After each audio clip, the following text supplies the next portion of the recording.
Good afternoon and welcome to this month's Northern Virginia Health Policy Forum. I'm Jim Scott, President and CEO of Applied Policy, a health policy and reimbursement consulting firm based in Alexandria, Virginia. My colleagues and I host these monthly luncheon seminars to bring thought leaders and key opinion leaders' points of view directly to you unvarnished. Today, we're going to be talking about telehealth. Telehealth was rarely used under federal programs like the Medicare program prior to the COVID pandemic. But during the COVID pandemic, the use of telehealth under public programs exploded. Since then, Congress has extended the ability to use telehealth under these programs from time to time, but there are still not a lot of rules around what the appropriate use of telehealth is.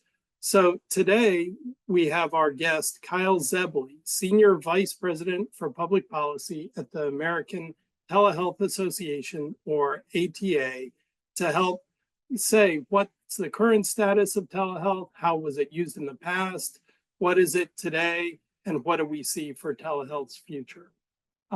Please join me in welcoming Kyle. Thanks so much, Jim. Really happy to be here. Kyle, when I think of telehealth, I think of basically what we're doing now, a Zoom, except the Zoom's with a doctor or another health professional, and it substitutes for a time when I would have to make an appointment, drive to the office, wait in the waiting room, and then eventually be seen. Is that your understanding of what telehealth and the ATA thinks of telehealth, or is telehealth something broader or more complex than my simple view of what telehealth is? It's not a simple view, it's a common view, but it would be broader from our perspective of the telehealth community, and ATA is the voice of the telehealth community. We believe it's a number of modalities that at its core really breaks down geographic barriers to care, expands care through clinically appropriate options for Americans across the country. It's really also about bringing the healthcare industry, the healthcare community into the 21st century, out of that 20th century fax machine mentality. But I'm a history buff in addition to being a political science guy and somebody that's been in and around government my whole career. And I just read a great book about the history of the practice of medicine in America and how our healthcare system got to be the way it was. And one thing that really stuck in my mind, it's something I already had thought of in the past, was even with the development of the telephone in the 1870s, 1880s, telehealth, as we would think of it even today in terms of audio-only modalities, was there and present in our healthcare system right from the advent of the telephone. Indeed, the very first telephone exchange was put in a pharmacy in Connecticut that was directly connected to 20 doctors from the region. That in itself was already kind of the beginning of telehealth. So it's a remarkable array of modalities. It's the use of technology to break down those geographic barriers. And in some ways, you could say we're in our third century of the use of that technology. What initially attracted you to telehealth? So how did you become involved in telehealth, and what interested you about it, and what steps did you take to get where you are now? Well, make it a long story short, and I'll still be maybe a little longer than you'd like in response to that question, Jim. I came to Washington, D.C. right out of university and was again that political science history junkie. Really loved politics, loved the history of the United States, and I think politics is part and parcel of it. And so came to DC, wanted to work for a member of Congress, got a job with a former surgeon. So by hook or by crook, despite wanting to do the bright, shiny objects of foreign policy, defense policy, tax policy, trade policy, and I did that. I got sucked into healthcare policy when I became that member of Congress's legislative director. And so I kind of, like so many folks in Washington, D.C., fell into it. and ended up doing health policy when I was a staffer in Congress. When my boss, then Congressman Tom Price, who was chair of the Budget Committee at the time, became HHS Secretary designate, I was pulled out into the hallway in the Cannon House office building and said, "You're coming with me," and went over to HHS, spent 3.5 years at the Department of Health and Human Services. Actually did global affairs there. So it was kind of a mix of that old interest of mine of doing foreign policy, but I also got really enmeshed in healthcare policy, and actually got involved early in 2020 with the COVID-19 pandemic response. Helped come up with the daily agenda as COVID was marching around the world on its way stateside. And one of the things that we did in the secretary's office at that time was begin to think through an array of options that could help save the healthcare system, to stop the spread. And one of the great ideas that came about at that time, which actually had been long stewing, was to maximize the use of telehealth by any way possible, to allow for really only emergency situations to excuse me, to go into our healthcare settings. Telehealth was a great way to do that. Was involved with those decisions in the secretary's office, deputy secretary's office, to expand the use of telehealth. Lo and behold, they were talking to my predecessor in this role and my current CEO at the ATA, who gave them a roadmap to how to expand access to telehealth. Cut to a few months later, it's the summer of 2020. I got word from friend of friends that this position of head of public policy was open at the ATA. I knew I'd kick myself for years to come if I didn't throw my hat in the ring. I loved government service tremendously, but the idea that I could be part of the cutting edge of technology and healthcare was just an opportunity I couldn't pass up. And so I got the job and haven't looked back ever since. Thank you, Kyle. I think the audience can see why you're an expert on this, and we're lucky to have you. Thank So can you tell, looking at history, since you mentioned you're a history buff, the telehealth history, what was Medicare coverage of telehealth services like before COVID? Well, and Jim, you're a Medicare expert, so you know this well. There's Medicare Part B, that classic fee-for-service model that's been a cornerstone of Medicare since its founding back in 1965. And then there's Medicare Advantage, which came about in the 90s, which allows for private sector options for Medicare beneficiaries. Medicare Advantage had tremendous flexibility. They really Congress and HHS gave tremendous discretion to Medicare Advantage plans to cover telehealth services as they want to do in accordance with all types of other flexibilities for Medicare Advantage plans. So at the beginning of 2020, Medicare Advantage was covering telehealth services to a fair degree. But Medicare fee-for-service, Medicare Part B, was really covering almost no telehealth in a meaningful way. I would say the nearest rounding number would be 0%, but it was certainly well under 1%. What happened back in 1997, and this is a classic example of how DC works or doesn't work, as I sometimes say. What happened back in 1997 is that the Congress passed a very innovative program in Medicare, innovative for the time, that ended up becoming a hindrance, an albatross for the telehealth community. What they did in 97 was say, in the age of dial-up modems, needing a hard line and needing a CD-ROM to access AOL, internet, what they ended up saying at that time was Medicare fee-for-service beneficiaries would be able to access reimbursable telehealth services if they met two of two criteria.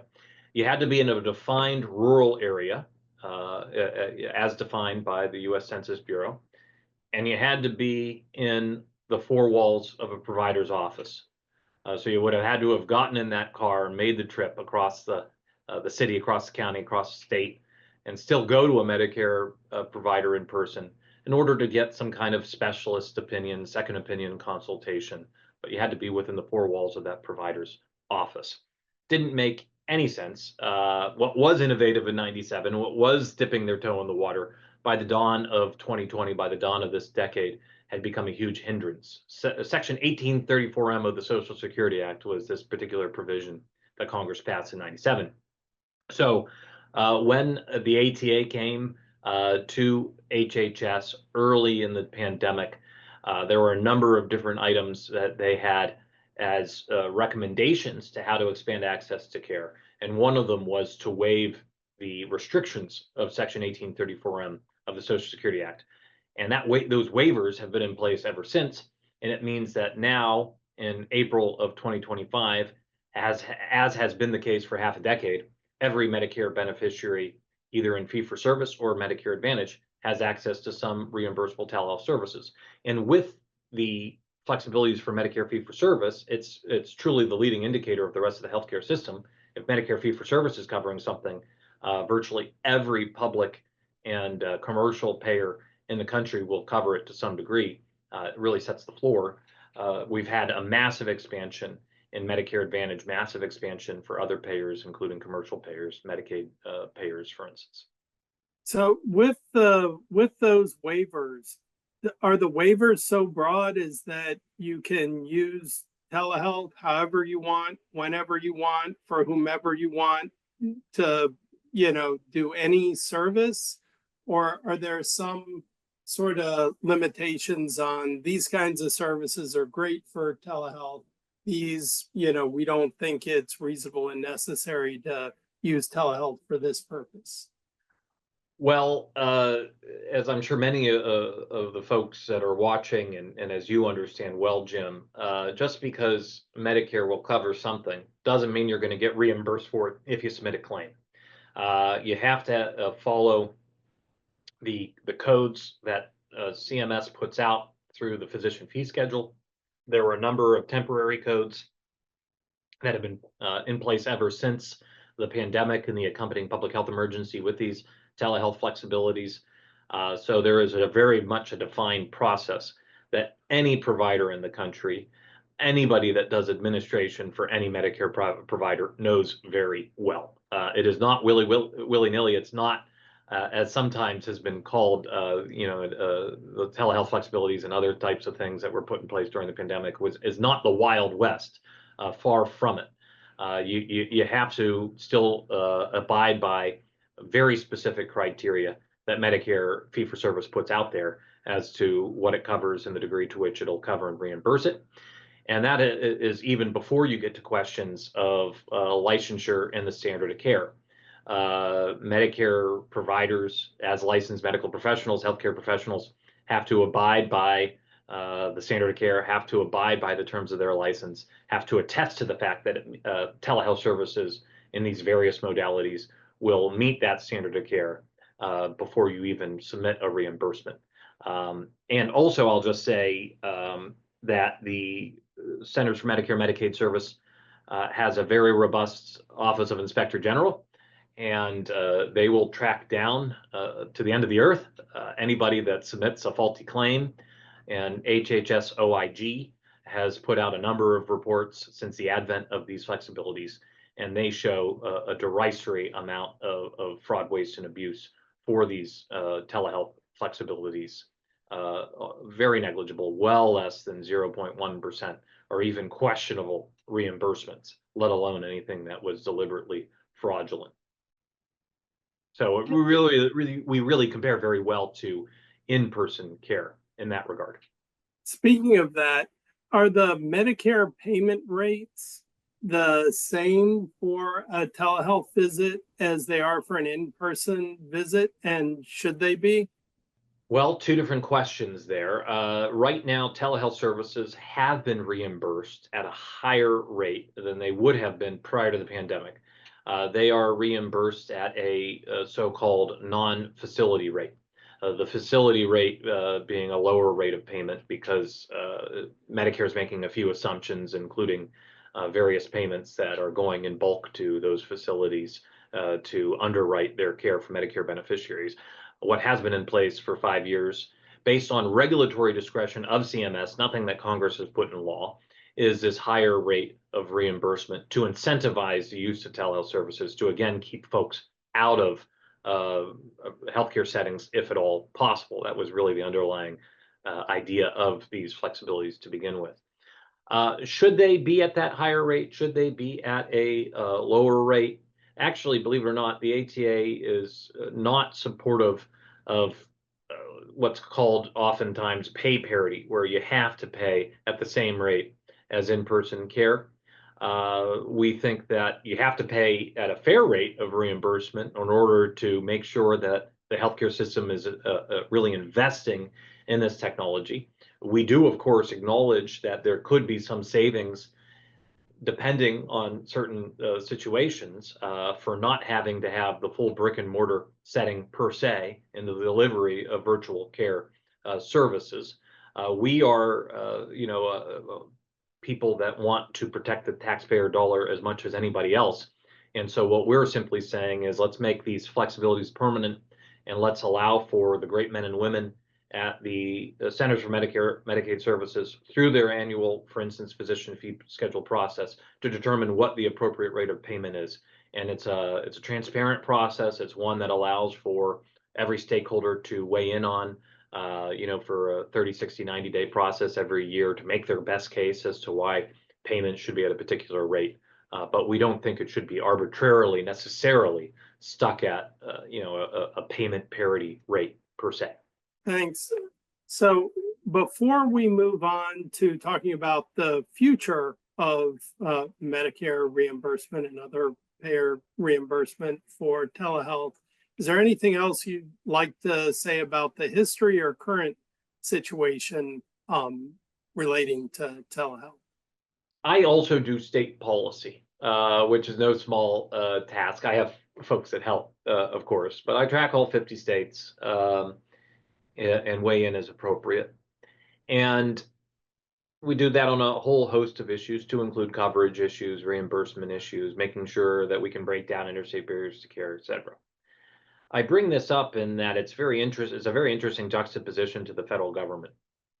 Unlike the federal government, state governments gavel into session their legislatures. They carefully consider new pieces of legislation, and whether you like it or loathe the pieces of legislation they produce, they go through the kind of regular order. They get amended in committee, get amended on the floor, work out the differences between the two chambers, and lo and behold, a whole stack of bills that make various things permanent end up on the governor's desk at the end of every session.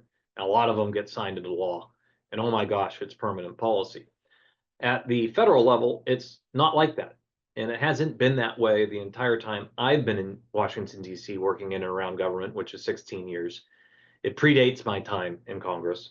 It really goes back probably about 30 years. But for some reason, we now live in a situation, and it's everyone's fault. It's no one's fault. Both parties are to blame. It happens when both parties are in the majority in either chamber or in the White House. We live in a situation where they love to kick the can, do short-term extensions, like to wait until the last minute until something bad will happen if they don't act. Everybody's back is up against the wall. Everybody's sweating bullets. There's a whole, beehive of activity for advocates like myself. We all are trying to not work on a standalone bill, though we do that, but it's not that the standalone bill is going to make its way out of committee and through that process I mentioned to the president's desk for signature. Instead, what happens is everybody's sweating bullets. They're waiting until the last minute. Oftentimes in this town, for instance, the Christmas trees are up and everybody's waiting to go home for the holidays, and there will be items that expire at the end of the calendar year, and you're just trying to get a ride on that moving bill. That moving vehicle, as we call it. And it's almost always not to get anything permanent. It's usually just to kick the can again to get another extension. That's true for a whole host of issues. Anybody that deals with healthcare, any hospital system, any Medicare provider that follows these things closely knows that there's usually a whole host of things that it's always about to expire. And that's what's happened for telehealth. And that's on an issue that's popular, that's bipartisan, that was put in place, these flexibilities that we're talking about by President Trump, kept in place by President Biden. was not a contentious issue. There was a rare area of agreement between the Trump and Biden administration, between the Biden and second Trump administration. President Trump just signed another extension till the end of September of these Medicare telehealth flexibilities. I think we're going to be permanent, but who knows how long it'll take. Jim, right before we kicked off the webinar, we mentioned this fact that when I started working for a member of Congress at the beginning of 2011, there was something called the Sustainable Growth Rate Formula. That was something that had been hanging out there for 14 years when I started as congressional staffer, and every bill that extended the debt ceiling or funded the government would normally include a provision that stopped these cuts from the Sustainable Growth Rate Formula from taking effect. And over the course of what ended up being 18 years, we got 30 plus extensions of making sure these cuts didn't take effect, to make sure something bad didn't happen, before Congress finally in 2015 pulled off the Band-Aid, said, we're going to do this permanently. We're going to permanently repeal the Sustainable Growth Rate Formula. Now, I don't think we'll have to wait until, what would that be, 2038, and maybe 25 more extensions before we make these telehealth flexibilities permanent. But it just gives you a sense of the mindset that we have to prepare ourselves for as advocates. And again, this is on a bipartisan issue that transcends partisan, ideological, geographic lines. Thanks. Since you mentioned states, is access to telehealth under the state Medicaid programs comparable to the current access under Medicare, or are there some differences? It is comparable. We now are in a situation where virtually every state Medicaid program, to some degree, covers certain telehealth services. That is something that has rapidly changed with the pandemic. And again, in juxtaposition to the federal Medicare program, by and large, these expansions of telehealth services have been done in a permanent way by state governments, by state Medicaid agencies, with a big proviso that would be true if, for instance, we made these flexibilities permanent at the federal level. A big proviso that there's always churning in each state Medicaid agency from year to year as to what it's covering and the degree to which it'll cover it. But we've had remarkable, massive nationwide gains in telehealth access for Americans covered by the various state-based Medicaid programs. Also on the states, maybe if you give some examples or the kinds of things ATA is working on at the state level that the federal regulators don't really deal with, but are additional rules, regulations, opportunities or limitations at the state level that relate to access to telehealth. Yeah, it's a remarkable degree of power that our state governments have under our federalist system over the practice of medicine, over coverage and reimbursement issues. Really, honestly speaking, and I come from a federal background, as I mentioned, most of my organizations that are members of the ATA, and we have over 400 organizations that represent the width and breadth of the healthcare system as members, live or die by what happens at the state level. They want to see things happen at the federal level, and it's important to them. And for certain organizations, it might be the biggest priority. But the state power over healthcare and telehealth is remarkable. So what issues do we care about? Issues of that concern the practice of healthcare. Licensure issues, what telehealth modalities are allowable, who is able to deploy those telehealth services. For commercial plans, what commercial plans have to do, or certain complications that might mean that it would be more difficult for commercial plans to cover telehealth services might be put in place at the state level. Same is true with state Medicaid agencies, which have tremendous discretion under federal law and how they deploy those Medicaid dollars in terms of the degree of coverage and services offered. There is the whole question, again, going back to licensure, of who gets to deliver care in your state. And that's so important for telehealth services, because The technology means that somebody in Alaska, a provider in Alaska, can deliver clinically appropriate care to a patient in Florida. But it's up to the state in which the patient's located in almost every circumstance that gets to determine who's going to be able to deliver that care. And that's important, of course, for making sure that there's oversight and accountability if something goes wrong. That's not in the best interest of patients. Malpractice insurance is another huge area of state domain by and large. Questions on health data privacy, questions on AI and healthcare deployment, all come down to a lot of state level decisions. We are privileged to say at ATA Action, which is the advocacy arm of the ATA, which launched at the beginning of 2022, that we have changed virtually every state's laws in the country for the better. Again, whether it's Medicaid coverage, whether it's positive commercial coverage, we do support not payment parity, but coverage parity of telehealth services for commercial care, for instance. We've had remarkable success at breaking down interstate barriers to care in a really positive way. We're always having to ring fence the gains that we've made. They've been so quick and so remarkable in such a positive way in such a short amount of time that we always have to make sure we're not going to backslide. And what could that look like? Again, in areas that would be in state domain. It could include in-person requirements. And that means, for instance, periodically a patient having to see a provider in person if they're able to continue to get care received via telehealth. That doesn't allow for the full potential of telehealth, nor does brick and mortar requirements, having to be able to visit a brick and mortar facility. That doesn't allow for the potential of telehealth. Sometimes folks try to pass those types of restrictions and under the guise of guardrails, so-called. And also there's something that we call geographic proximity requirements. That means that a provider has to be at least geographically proximate, let's say 50, 80, 100 square, mile radius from the patient. Doesn't allow for the full potential of telehealth.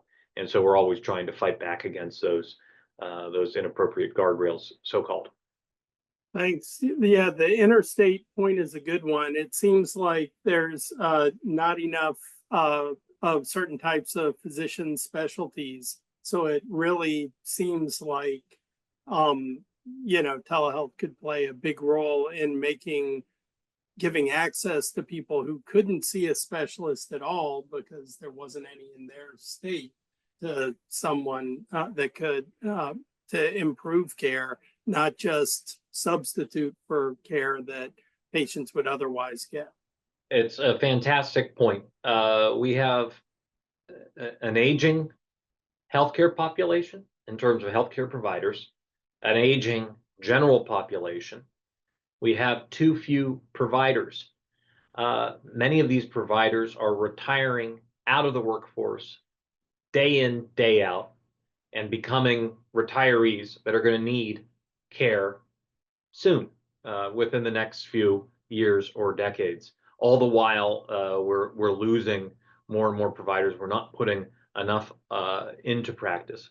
Now, telehealth in and of itself cannot solve our healthcare system's capacity challenge per se. Telehealth doesn't create out of thin air new providers, and even innovative technologies, AI, for instance, in health technologies, it's not going to prevent the need of providers laying hands on patients or having human oversight of the delivery of care. However, our contention at the ATA is, how are you going to do more with less, deliver care to more patients that have a greater variety of comorbidities, have a greater need for preventative care? How are you going to do that without the innovative use of technology that breaks down geographic barriers, that allows for a greater sense of right sizing the demand with the supply? And I, again, talked about the history of healthcare and medicine in this country. We have had a problem for 150 years, if not longer, of providers gravitating, understandably, to those geographic centers, metropolitan centers, that allow them to maximize their income. That means that we have huge swaths of the nation, in rural America in particular, but not limited to rural America, that has acute provider shortages. And again, this is a way for us to help solve for those challenges. We're not going to solve all of the challenges just through the use of telehealth, but it really is going to have to be a key part of any solution to these issues that face our healthcare system. The United States spends more per capita than any other developed nation, and we don't have the outcomes to show for it. How are we going to improve those outcomes without an effective and efficient use of technology to expand access and to improve outcomes? Thanks. So let's move towards the future. So Congress has been extending telehealth like it's today's sustainable growth rate. Yep. And we go from continuing resolution to continuing resolution. Most recently, it was extended for another, I think, 6 months on March 31st.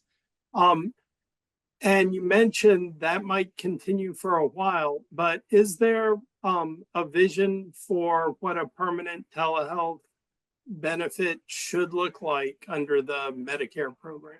Yes, it's a very modest ask from the telehealth community. Make permanent these flexibilities that have been put in place and kept in place for 5+ years. It'll be 5.5 years, over half a decade. That's a modest ask. Obviously, there are other things that the telehealth community want to tackle or seeking to tackle. And I could talk about a number of different other priorities that we have. And of course, we can sketch out what a healthcare system of the future would look like. But at a minimum, let's not drag ourselves back to those AOL CD-ROM days of 1997 when Bill Clinton was fresh in his second term. Titanic hadn't come out yet as a film. Forrest Gump was only a few years old, back in the good old days. Let's not drag ourselves back to the days of fax machines.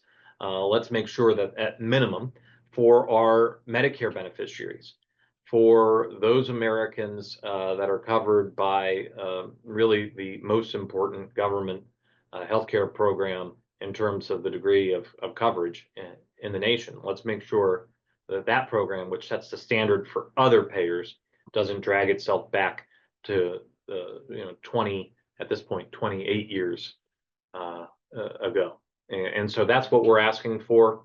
Will that happen? I think it will, but we might be in store for a few more extensions.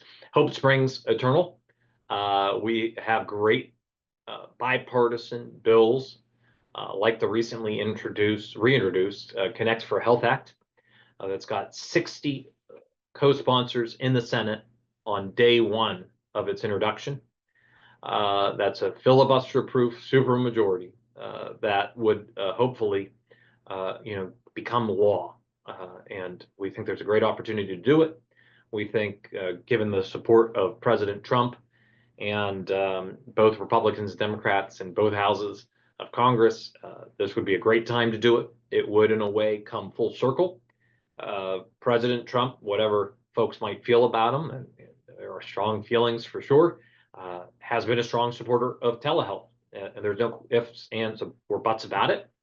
He said all the right things about telehealth, and he was the by far most innovative leader on telehealth issues at the federal level through actions that he took through his HHS and other interagency partners of HHS early in the pandemic. So it'd be great to come full circle and make these flexibilities permanent. So with such broad support, and it seems very common sense, we've been living under these rules for 5.5 years. Why? It seems to me like maybe the only holdup is that the Congressional Budget Office says this costs something, and Congress doesn't want to pay it or have to pay for it in sort of an austere budget environment. Is that what's going on, or what you think's going on, or is there something else? Because from what you said, it's like, well, why don't we just pass this and get it signed today? Yeah. So early on, when I was fresh into this job, there were two concerns often raised. One was we need more studies. was a classic, as a former congressional staff, greatest kick the can move ever, because you want to study things to death. But that was the idea. Let's see how these flexibilities might operate in non-pandemic times. Another concern could have been, well, this wasn't a pandemic tool, but does it need to continue to be a non-pandemic tool? Is the quality as high as would be in person? Both of those issues have pretty well been put to rest. We have reams of data, information, studies, support from across the healthcare system as to the clinical validity of telehealth services for a range of circumstances, and that's only improved. Quality has been clearly measured, and it's clear that it can be appropriately deployed in a host of circumstances, again, provided that a licensed medical professional attests to the fact that it meets that standard of care. The other concern that's been longstanding is cost, to your point. And that cost has come down over the years as it becomes clear that, coverage and reimbursement of telehealth services was at one point early in the pandemic, and you remember this time well, it might make you and other viewers shudder. But if you think back at March, April of 2020, when everybody was staying indoors, for Medicare Medicare fee for service, over 50% of their total reimbursements were for telehealth services in that second quarter of 2020. That's come way down to 13 to 14% of total incidents being reimbursed that were virtual. So the cost has come down considerably when folks consider what it would look like to extend it. And we think that that percentage point would probably hold, might uptick a little bit if it's made permanent. But right now we're living with a Congressional Budget Office that is estimating through a score essentially about $4.5 billion for a 2-year extension. Now, for a program that's nearly $1 trillion a year alone, that's not a budget buster from my perspective. And if you look at the big scheme of federal spending, I think it's kind of a drop in the ocean. There was old Republican Senate leader Everett Dirksen that once quipped, "A billion here and a billion there," and all of a sudden you're talking about real money. But listen, I know $4.5 billion matters. I'll quibble with the cost because I don't think it takes into account care that would have been in lieu of in-person care. So it's some savings there. Care that's preventative. Telehealth does tremendous preventative care. Telehealth does tremendous mental health care that saves the system, broadly speaking, money. And that's not captured in a dynamic way by the Congressional Budget Office. And also, as I mentioned to you before the webinar kicked off, my boss was chair of the House Budget Committee. He couldn't even get the CBO to move off some scores or to even score bills that he was introducing. It's a fiercely independent agency, and with very few exceptions, they tend to really abide by whatever analysis they put out, and they don't tend to revise. But all that being said, I don't even think the cost, truth be told, is our biggest obstacle, though that might be what some say and what some congressional staff and committee staff say. What I think is the biggest obstacle, again, is this unfortunate muscle memory. Unless they absolutely have to, why not just extend it? Why not just throw it in that next CR, that next omnibus bill, that next debt ceiling bill? That's the way they've been doing things. That's the way a whole host of healthcare provisions are now. So why not just continue to do that? Because that's the way things have been done now for several decades, as I mentioned earlier. It's unfortunate. And like I said, it's everybody's fault, nobody's fault, just how it is. Thanks. Yeah, if CBO's right, then that means there's $4.5 billion worth of reasonable and necessary care that people with Medicare need, but they're not currently getting unless they have access to telehealth. That's right. So it's a sort of a compliment on the usefulness of of telehealth from the CBO, but it's not helpful in getting the benefit to be made permanent. That's right. So, you mentioned a couple of bills. Are there particular challenges sort of outside of traditional healthcare? For example, I'm thinking of where telehealth started in rural communities and as an alternate to in-person care when in-person care was just not available. Um, uh, we've heard some things about broadband and rural access. Are there infrastructure issues that keep people from being able to use telehealth the way they ought to? It's a complicated question, actually, because we've looked into this. Our CEO has a whole committee of experts that are dedicated to improving healthcare infrastructure so that no American is left behind. And what we have discovered, even before the deployment of the bipartisan infrastructure bills, broadband expansion money, is that most Americans do live in geographic areas that have access to sufficient broadband to really have access to telehealth services. What our big challenges are a few different things. It's an understanding of how to use the technology and whether or not the technology is even covered. People live busy lives. Do they know the full range of options that their payers are covering telehealth services like Medicare? And if they know that it's being covered, do they understand how to navigate it themselves? Medicare beneficiary, of course, Medicare beneficiaries, of course, are predominantly, not solely, but predominantly older Americans. And I always use the example as well of my two grandmothers. I'm very lucky to have two grandmothers. I'm going to get to see them this week, actually. One turned 97 in June, Virginia. The other one, Althea, is going to turn 95 soon. And the 97-year-old knows, she just friended me on Instagram last year. She is very comfortable with technology and is very comfortable with telehealth. My other grandmother, she never touched a keyboard on a computer, has never had a smartphone. She can do audio calls, and that is a form of telehealth. But other than that, she can't take full advantage of telehealth.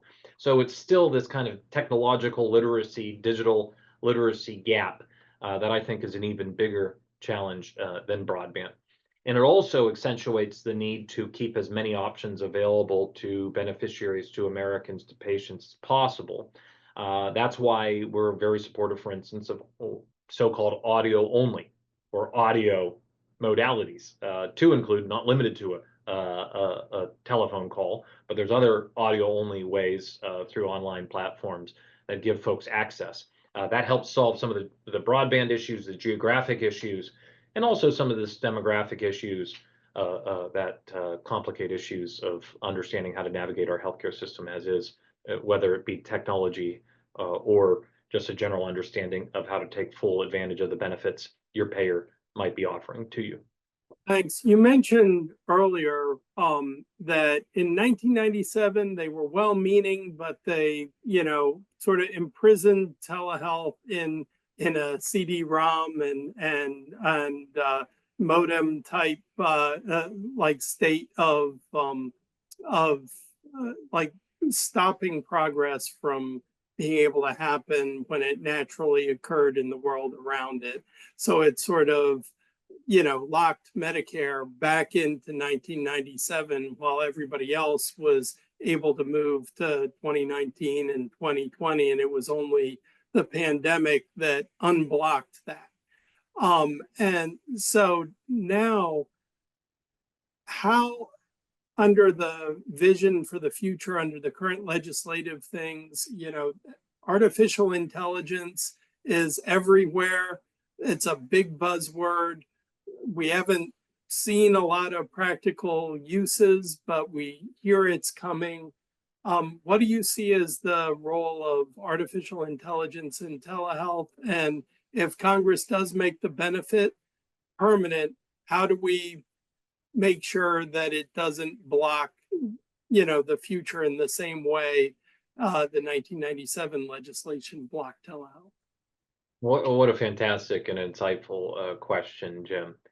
A couple of different things. We need, as a country, in terms of thinking through our healthcare system, both in federal policy and state policy, as best as we can with technology, yes, have appropriate safeguards. And actually, Medicare again comes with a whole host of safeguards. Again, if you also put aside all the types of professional clinical safeguards that are in place largely at the state level through, for instance, state medical boards and healthcare professional boards. But we yes have to have safeguards, but we have to have degrees of flexibility. Uh, Try to think about, again, the technologies to come when coming up with and crafting permanent policy. Allow for a degree of flexibility in the deployment of new technologies. That's true generally, I'm sure, definitely true for telehealth. We want to offer our regulatory oversight implementing agencies at the federal level and the state level discretion and flexibility in how technology can be deployed. AI is a huge buzzword example of that new and evolving technology. And definitions are crucial here. In so many ways, many of my organizations that are members of the ATA have been deploying what might be defined as AI, algorithmic based promptings, dynamic chatbots, dynamic conversations, asynchronous conversations online. They have been deploying those types of algorithms for 2 decades to great success, to considerable appreciation of the end user, whether or not they know it's AI or not. And it hasn't in any way replaced clinical oversight of the deployment of healthcare. It hasn't second guessed licensed medical professionals, nor should it. Let's not make sure that if we come up with new AI policy, that again, it doesn't throw out longstanding practice. And then there's the question again of our federalist system, our system of federalism. In absence of a comprehensive AI framework, and the Biden administration was inching slowly but surely towards coming up with and coalescing around a few ideas on AI in general and AI in healthcare in particular. That was all thrown out almost immediately upon Trump taking office. He discarded it. And the idea that we're going to have a comprehensive AI framework at the federal level, which seemed like in the early ChatGPT explosion of interests of generative AI, like we were going to have, I don't see it happening. And most folks I talk to that are plugged in don't see a comprehensive AI framework. So what that means is, in absence of federal, state, excuse me, in absence of a comprehensive AI framework at the federal level, and this is also true for health data privacy. In absence of a comprehensive health data privacy framework at the federal level that would update, for instance, HIPAA, which hasn't really been majorly updated since the 90s in many ways, we're going to have states take their own action. And that's a whole slew of complications that come from that kind of vacuum. Whether state policy is good or bad, or can be operationalized or can't, it makes things all the more difficult. And again, for telehealth, it's especially true because if you're going to deliver services in more than one state, you can just think about, as a lawyer, Jim, you'd understand it, the complicating factors that come with compliance with a whole host of states that have gone very different ways, sometimes in contradictory ways, on how to govern the deployment of AI in health.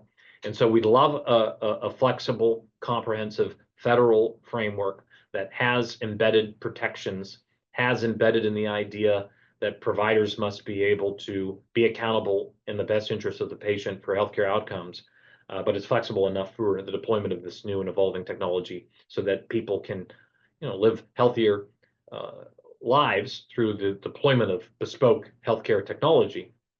And that's what we all want. But that would be much preferable than going down this patchwork system of ours, which is super patchwork as is, will only be more so in the absence of new federal frameworks in these important areas. Great, thank you for that. And we're getting close to the end, but I'd also like briefly to touch on perhaps a cousin of telehealth, digital therapeutics. So I know the ATA has interest in digital therapeutics. Can you briefly tell us what is a digital therapeutic and how should we be thinking about those? And what are the issues relating to patient access under, for example, Medicare to digital therapeutics? So I mentioned earlier in response to your question that telehealth is more than just synchronous audio-visual telehealth, a Zoom call with a provider and a patient. It includes that, but it's more than that. It includes audio-only technology that I mentioned. It includes asynchronous telehealth. And what we mean by that is patient puts in information, a provider reviews that information, but not in real time through the use of technology and follows up with the patient after, not synchronously. And then there's this whole category of remote monitoring devices, of which digital diagnostics are an example, but they're not the only example. And remote monitoring devices mean that you have a variety of devices that collect a variety of pieces of data, oftentimes physiologic data, increasingly other areas of care like therapeutic data that help for a patient to convalesce outside of a traditional healthcare setting, can also be deployed to maximize the use of limited healthcare workforce inside acute care settings as well. And it just is producing reams of data that a provider can review later, not in real time. Digital diagnostics are a new innovative area of care that allows for patients to ensure that they're effectively adhering to treatment plans. Again, it's really giving themselves the information and the data to live more independent lives, to be giving themselves a sense of agency over their healthcare destiny in a clinically appropriate way. We have seen Medicare give their imprint of approval, really in conjunction with new advances that the AMA, the American Medical Association, has made through their code development process.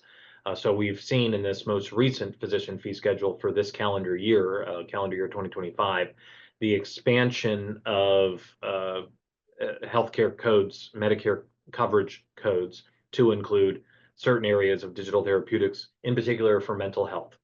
And so we're now seeing, again, another advancement, not dissimilar from the journey that telehealth has gone under in expanding access to care through clinically appropriate options like these new digital therapeutics. We're also looking at digital diagnostics as another area of expansion, other connected health devices, healthcare applications on your phone that, again, can create bespoke, individualized care. That's not one size fits all. That's backed by medical science with oversight of healthcare professionals, so that at the end of the day, hopefully, we can get folks to live the healthier, longer lives that we all want them to, in a way that will help solve for some of the limitations of our healthcare system that we've spoken about. Great. Well, thank you, Kyle. From my takeaway is that telehealth is here to stay. If Congress were to fail to extend it or make it permanent, it would be tremendously disruptive on the kinds of care patients have gotten used to receiving and providers have been used to providing. So it seems like they don't have much choice but to at least extend it. But I was wondering if there was one thing from today that you would like our audience to remember from our discussion. I think that politics is not a spectator sport. As much as I review it and watch it a little bit objectively, really the great part of advocacy is giving yourself some agency. So for your viewers, if they care about making sure these telehealth services are here to stay, making sure that we're moving the healthcare system forward, get off the sidelines, and get involved. Obviously, that means your organization could become involved in ATA as a shameless plug, but it's not limited to that. Honestly, as a congressional staffer, I was very mindful of calls and emails and letters that were sent to congressional offices, to our office, as true of every office I've ever known of. These really do get reported out to the member, and it really does make a huge difference. Usually, a single person picking up the phone or sending that email, sending that letter will be indicative of 10, 20, 100 more constituents that haven't taken the time to do that themselves, but share those sentiments. So it makes a big difference if people just do something as simple as that on these issues, making sure that telehealth is here to stay, as you say. Well, thank you, Kyle. That brings us to the end of this month's Northern Virginia Health Policy Forum.